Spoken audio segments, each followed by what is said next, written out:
Welcome to Golden Legacy Stars.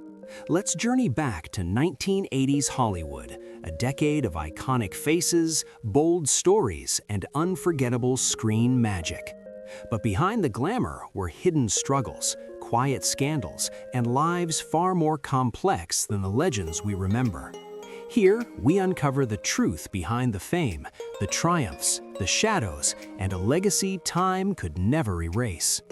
Farrah Fawcett was born in 1947 in Corpus Christi, Texas, and rose to fame in the 1970s as one of America's most iconic stars. Her role in Charlie's Angels, 1976, and her legendary feathered hairstyle turned her into a global pop culture symbol. In the 1980s, determined to be taken seriously, she stepped away from the sex symbol image. The Burning Bed, 1984, and Extremities, 1986, revealed powerful emotional depth and critical acclaim.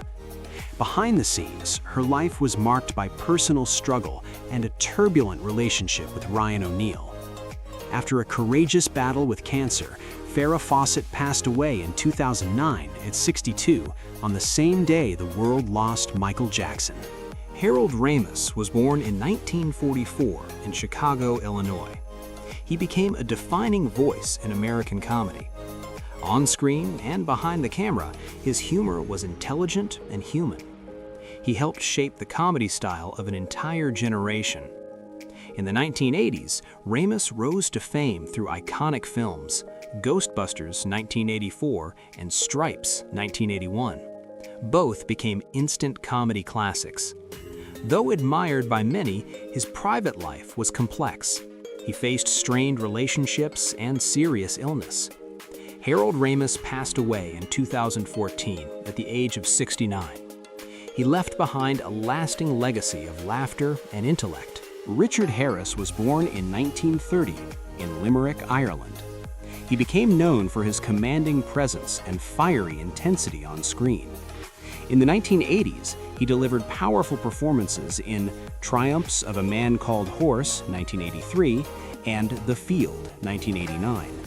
His roles were often shaped by pride, rage, and deep emotional conflict. Off-screen, Harris lived just as intensely, marked by excess and controversy. Yet he remained brutally honest, both in life and in art. After battling Hodgkin's disease, Richard Harris died in 2002 at the age of 72. He's remembered as one of cinema's most powerful actors. Roy Scheider was born in 1932 in Orange, New Jersey. He was known for his intense realism and quiet, commanding screen presence. In the 1980s, he delivered strong performances in Blue Thunder, 1983, and 2010, The Year We Make Contact, 1984. His characters often carried inner tension, driven by duty, fear, and moral conflict. Off-screen, Scheider was known for discipline and a deep respect for his craft. He avoided excess and celebrity spectacle, letting his performances speak for him. After battling multiple myeloma, Roy Scheider died in 2008 at the age of 75. He's remembered as one of cinema's most powerful actors. Richard Griffiths. Richard Griffiths was born in 1947 in Thornaby-on-Tees, England. He was known for his imposing stature and deeply human, expressive performances. In the 1980s, he gained recognition in A Private Function, 1984, and later in Withnail and I, 1987. Beneath the humor, his roles often revealed loneliness, frustration, and quiet despair. Griffiths frequently portrayed men trapped between ambition and emotional collapse. Off-screen, he struggled with health issues, including severe obesity and heart disease. Richard Griffiths passed away in 2013 at the age of 65. He is remembered for turning comedy into quiet tragedy. Peter Ustinov was born in 1921 in London, England. He was celebrated for his intelligence, warm wit, and commanding presence. In the 1980s, he became iconic as Hercule Poirot in Evil Under the Sun, 1982, and 13 at Dinner, 1985. His performances blended elegance, humor, and quiet authority. Off-screen, Ustinov was a true polymath, an actor, writer, and global humanitarian. He dedicated years to humanitarian work, serving as a UNICEF Goodwill Ambassador. Peter Ustinov died in 2004 from heart disease at the age of 82. He left a legacy of intelligence, compassion, and timeless elegance.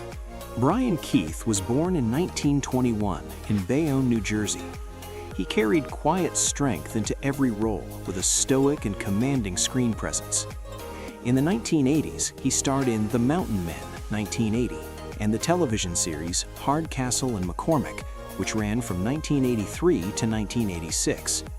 His calm authority often stole scenes, masking a deeply private inner life. Behind the warmth was profound tragedy as Keith battled severe depression. After the suicide of his daughter Daisy in 1997, his health rapidly declined. Suffering from cancer and emphysema, Brian Keith died in 1997 at the age of 75. His life stands as a powerful reminder of the hidden cost behind strength and fame. Paul Winfield was born in 1939 in Dallas, Texas. He was known for his dignity and emotional depth, bringing quiet authority to every role. In the 1980s, he appeared in The Terminator 1984 as Lieutenant Traxler, and later portrayed Martin Luther King Jr. in the television film King 1988. Winfield often embodied men of conscience, carrying moral weight beneath calm restraint. Behind the screen, his life held quiet struggle, lived far from celebrity spectacle. In later years, his health declined after suffering a heart attack. Paul Winfield passed away in 2004 at the age of 64. He left behind a legacy defined by dignity, moral strength, and performances rooted in truth. Paul Scofield, born in 1922 in Sussex, England, was a master of classical drama, an actor's actor who disdained the spotlight. A private and humble man, he chose roles based on truth rather than fame. In the 1980s, he brought gravitas to a delicate balance, 1983, and When the Whales Came, 1989, both filled with quiet, emotional weight. Scofield avoided Hollywood's temptations, turning down lucrative roles to remain loyal to the stage. He rarely gave interviews and lived modestly in the countryside with his wife of 60 years. Despite arthritis and declining health, he continued to perform well into his 70s. Paul Scofield passed away in 2008 at the age of 86. He left behind a legacy defined by integrity, depth, and a commanding presence on stage and screen. Michael Jeter, born in 1952 in Tennessee, brought a gentle soul and quirky brilliance to every role he played. In the 1980s, he stood out with moving performances in Zelig 1983 and The Money Pit 1986, where his quiet charisma and fragile vulnerability began to shine. Behind his endearing presence was a man battling deep personal demons: drug addiction, alcoholism, and the stigma of being openly gay in Hollywood. Though he found love and recovery in the 1990s, the scars of earlier pain never fully faded. In 2003, just months after filming The Polar Express, Michael Jeter died suddenly from complications related to epilepsy and HIV. He was only 50 years old. He left behind a legacy of quiet courage, human vulnerability, and performances that still resonate long after the screen fades. Thank you for watching. Hollywood always has two sides: the glamorous beauty on screen and the little-known truths behind the camera.